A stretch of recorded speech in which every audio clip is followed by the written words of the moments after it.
à toutes et à tous, nous sommes le mardi 2 mars 2021, je suis Sarah Menei, vous écoutez Flash Foot sur Free Ligue 1 Uber Eats.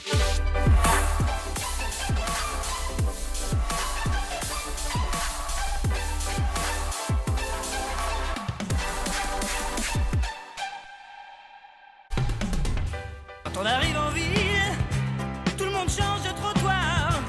On n'a pas l'air viril, mais on fait peur à voir. Daniel Balavoine, quand on arrive en ville, c'est un peu dans cet état d'esprit-là qu'est arrivé Franck McCourt hier à Marseille. L'OM n'est pas à vendre, la mise en demeure des supporters est annulée. Jacques-Henri Hérault n'aura plus aucun rôle dans le management opérationnel du club. Pablo Longoria devient le vrai patron, le club est ambitieux et Jorge Sampaoli arrive.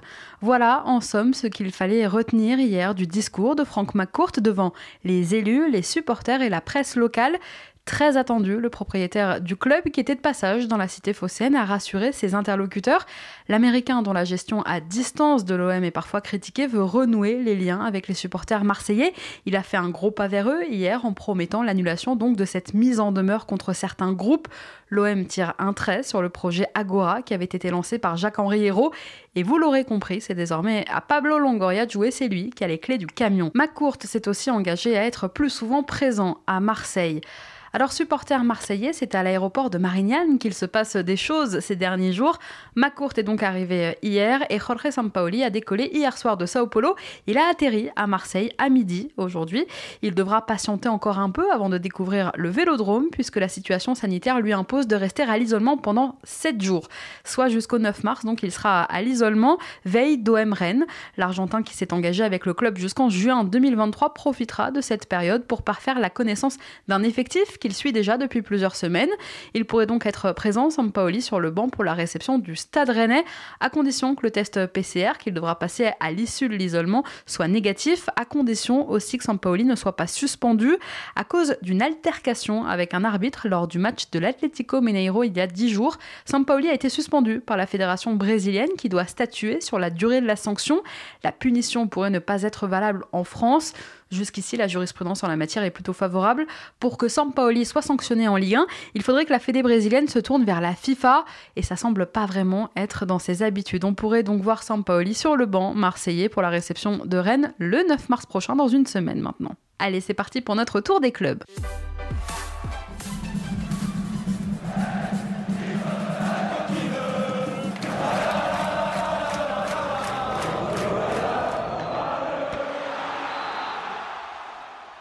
À Angers, en discussion depuis plusieurs semaines, la réduction de salaire a été actée hier sur la période février-juin, concernant donc le groupe pro en juin, mais aussi le staff du SCO. Des discussions ont eu lieu entre joueurs, direction et présence aussi d'un représentant de l'UNFP, le syndicat des joueurs. Un accord collectif a donc été trouvé. Prochaine étape maintenant, chaque joueur rencontrera la direction pour des négociations individuelles. Même ambiance à Bordeaux, la direction des Girondins a confirmé hier aux joueurs qu'ils seront reçus en entretien individuel après le match contre le Paris Saint-Germain de demain pour évoquer la baisse de leur salaire. Ce sera une discussion directe joueur-dirigeant et c'est en l'occurrence le directeur sportif bordelais Alain Roche qui mènera les discussions sans les représentants de ces joueurs, sans leurs agents. À Dijon, auteur d'une relativement bonne saison sur le plan individuel malgré les difficultés de son équipe, Eric Junior Dina Ebimbe attire l'œil de nombreux clubs étrangers qui seraient venus ces dernières semaines le superviser, en l'occurrence des clubs allemands, puisque Fribourg 9e de Bundesliga et le Bayer Leverkusen 6e de Bundesliga auraient déjà manifesté leurs intérêts auprès du joueur de 20 ans. Après avoir recruté Moussa Diaby il y a 1 an et demi, l'entraîneur néerlandais du Bayer, Peter Bosz, souhaiterait refaire un coup en Ligue 1. En France, justement, Lille, Rennes, mais aussi Montpellier suivraient de près la progression du joueur. Pour rappel, Dina Ebimbe est prêté cette saison à Dijon par le PSG et le DFCO dispose d'une option d'achat de 4 millions d'euros. Le club parisien pourrait aussi décider de garder son milieu et de l'intégrer à la rotation la saison prochaine. Souvenez-vous, il y a quelques mois, Nsana Simon avait résilié son contrat avec le RC Lens, son club formateur. Eh bien, il vient de trouver un nouveau club, c'est du côté de la Suisse et plus précisément à Saint-Gall que le jeune milieu a posé ses valises cette semaine. Celui qui fêtera ses 21 ans dans un peu plus d'une semaine a signé un contrat jusqu'à la fin de la saison avec la possibilité de prolonger. À Lens, où il était passé pro il y a 2 ans maintenant, Nsana Simon, pourtant grand espoir de la Gaillette, n'avait jamais eu l'occasion de se montrer au sein de l'effectif pro, hormis en dehors de quelques matchs amicaux. Et on lui souhaite évidemment bonne chance dans cette nouvelle aventure.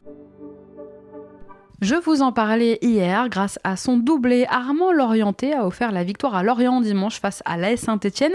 Mieux, avec son coup franc direct à la CR7, il a fait en Ligue 1 ce qui n'était pas arrivé depuis 5 ans à Lorient. Souvenez-vous, février 2016, Lorient accueille l'En Avant Guingamp, un derby breton, et dans le temps additionnel de la seconde période, alors que les deux clubs sont à égalité, Raphaël Guerreiro s'élance et vient inscrire le but de la victoire pour Lorient, le but du 4-3.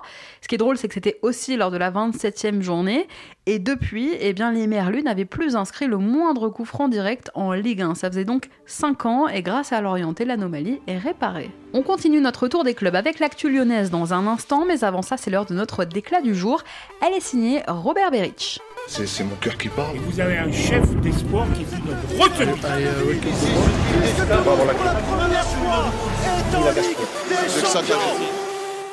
L'attaquant slovène qui a passé 5 ans chez les Verts et qui a quitté le Forêt en janvier dernier, direction les Chicago Fire en MLS, n'a visiblement toujours pas digéré la gestion de Claude Puel lorsqu'il évoluait à Saint-Étienne.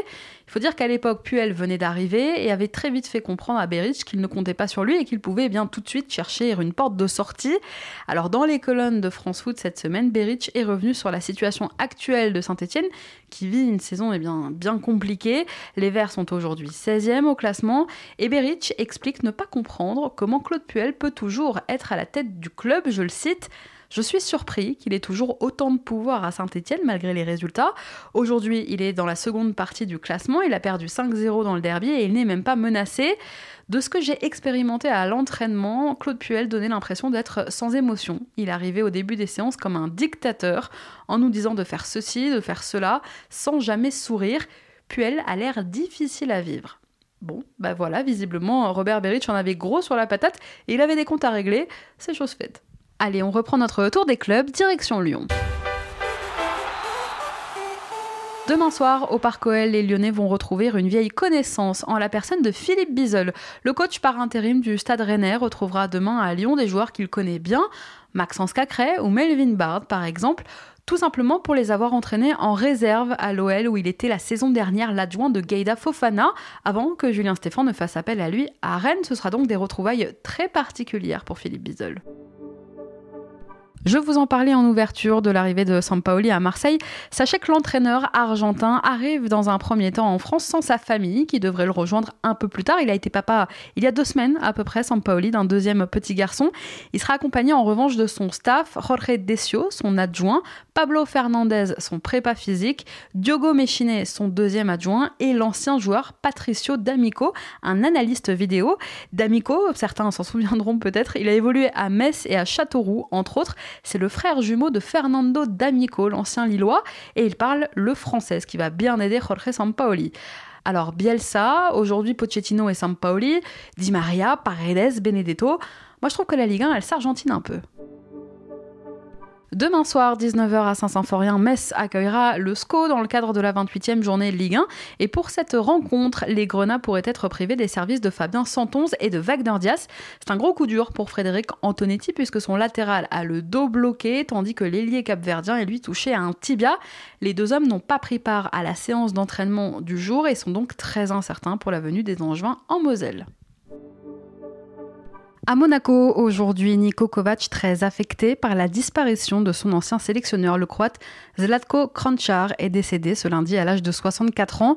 Brillant attaquant, Kranjčar avait joué pour le Dynamo Zagreb avant de rejoindre en 1984 le Rapid de Vienne. Après avoir pris sa retraite de joueur, Kranjčar est revenu à la tête du Dynamo avant d'être donc sélectionneur de la Croatie de 2004 à 2006. Aujourd'hui, Niko Kovac n'a pas pu cacher son émotion, je le cite. Je suis très triste, c'était mon entraîneur, ce n'est pas facile de parler de lui parce qu'on a connu de super moments ensemble. C'était une superbe personne, il m'a donné des idées en tant que coach bien sûr. Il m'a aussi donné le brassard de capitaine de mon équipe nationale. Pour moi c'est une personne très importante, qu'il repose en paix. Voilà les mots de Kovač aujourd'hui en conférence de presse, l'entraîneur de l'ASM qui a eu besoin de quelques minutes pour reprendre ses esprits. En Russie, gros coup dur pour Ambroise Oyongo, le latéral gauche camerounais prêté par Montpellier il y a à peine 10 jours, s'est blessé au genou gauche pour ses débuts avec le club russe de Krasnodar. Entré en cours de jeu hier face au FC Oural, il a été remplacé à la pause. Oyongo devrait être indisponible pour une durée de 3 à 5 mois. Sur ses réseaux sociaux, son ancien coéquipier Andy Delors lui a témoigné de tout son soutien. Delors qui sera lui encore absent demain avec le MHSC pour affronter Lorient. En Ligue 1, le championnat algérien à la cote après les arrivées en France de Youssef Attal ou plus récemment d'Hicham Boudaoui. Les clubs français s'inspirent de Nice et commencent eux aussi à se pencher sur les jeunes talents locaux. C'est le cas de Nantes qui devrait mettre à l'essai dans les prochains jours maintenant Mohamed Bachir Belloumi, une jeune pépite qui nous arrive du MC Oran. Il a 18 ans, c'est un ailier. Il va s'entraîner avec un prépa physique à Nantes et doit être donc testé par les Canaries. Le Paris FC en Ligue 2, Saint-Étienne-Lorient et même Strasbourg s'intéresseraient aussi à lui. Victorieux à Rennes vendredi soir, Nice justement cherchera demain à confirmer lors de la réception de Nîmes. Pour cette rencontre de la 28e journée de Ligue 1, Adrian Urcea bénéficiera d'un groupe plus étoffé. Touché à un pied face au Breton, Hicham Boudaoui justement sera bien là. Kasper Dolberg, Youssef Attal et Jordan Lotomba sont eux aussi aptes. Seuls les absents de longue date finalement, Dante, Danilo, Jeffren Adelaide et Ronny Lopez sont toujours à l'infirmerie niçoise. Demain, dans Flash Foot, je vous donnerai les compos probables de toute façon de toutes les rencontres. Allez, on continue notre tour des clubs dans un instant, mais avant ça, nous sommes mardi, et comme tous les mardis, c'est l'heure de notre rubrique écho dans Flash Foot. Il y a quelques semaines, l'Observatoire du football, le fameux CIES, a publié un rapport consacré à la perception des supporters sur le foot professionnel. Vous savez, ça fait longtemps qu'on parle du désintérêt des nouvelles générations pour le foot et qu'est évoquée une profonde remise en question du sport tel qu'il est actuellement pratiqué. Mais ce désintérêt, finalement, il n'est pas seulement lié à la cadence des matchs ou à une génération qui serait, comme on le dit parfois, trop impatiente, trop distraite pour se concentrer 1h30 sur un match de foot. Ce désintérêt, d'ailleurs, à en croire les récentes études du CIES, ne serait pas que générationnel, puisqu'il toucherait en fait des catégories de population de différentes tranches d'âge. Ce qui est réclamé vraiment en profondeur, c'est surtout un retour à un sport plus populaire. Le 17 janvier dernier, souvenez-vous, le CUP, le collectif Ultra Paris, déployait une banderole devant le Parc des Princes. C'était au lendemain de la victoire du PSG face à Angers. Banderole sur laquelle on pouvait lire « Baisse des salaires, régulation des transferts, diffusion en clair, le retour du foot populaire ». Voilà ce que demandent de plus en plus de supporters, alors que Mediapro a planté le foot français et que nos clubs pris à la gorge se retrouvent à devoir négocier aujourd'hui des baisses de salaire pour espérer survivre et que nos stades européens sont toujours désespérément vides. Les ultras parisiens ont exprimé, comme d'autres, leur volonté de revenir à un football plus populaire. En clair, un foot où l'argent ne serait pas décideur de tout. Donc si finalement la crise que traverse actuellement le foot français, mais pas que, était l'occasion d'une grande remise en question, d'une grande remise à plat, pourquoi pas ? Allez, on reprend notre tour des clubs.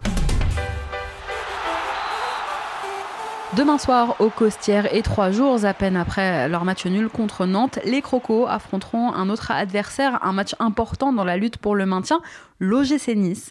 Pour cette rencontre, Pascal Planck disposera d'un effectif quasiment au complet. Seul Florian Miguel, exclu face à Nantes, et Anthony Briançon, blessé, seront absents. À Paris aussi, on devra se passer des services d'un joueur important puisque Marco Verratti n'a toujours pas repris l'entraînement. Il ne s'est pas remis d'un coup au pied reçu jeudi dernier à l'entraînement. L'Italien est donc forfait pour le match de demain contre les Girondins de Bordeaux.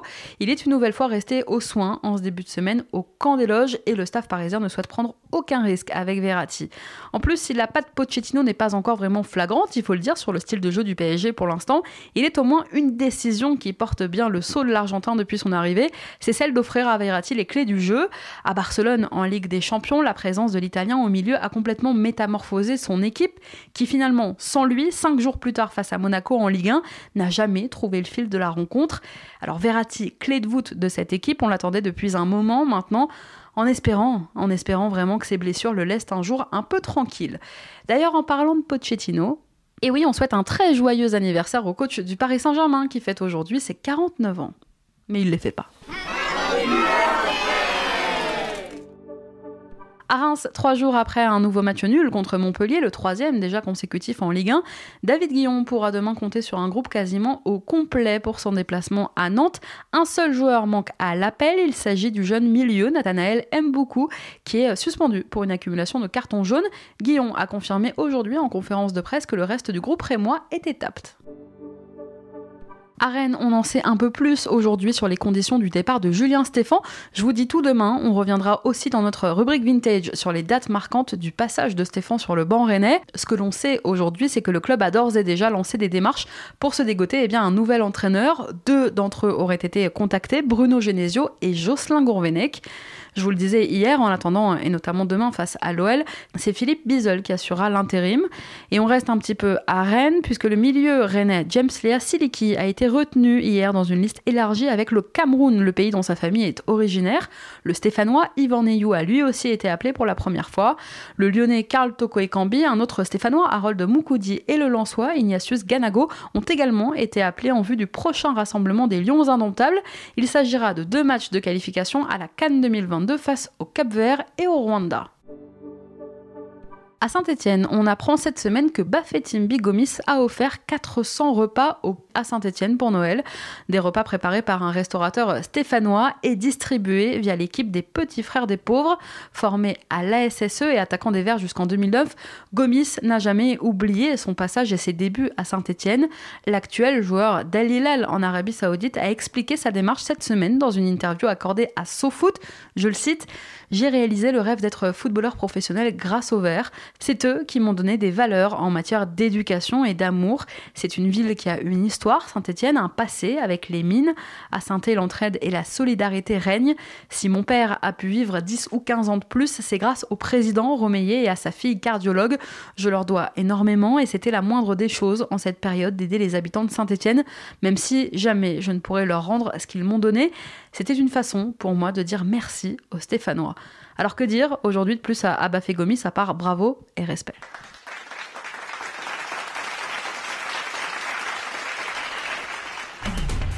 Merci à tous d'avoir été avec nous, c'était Sarah Menei.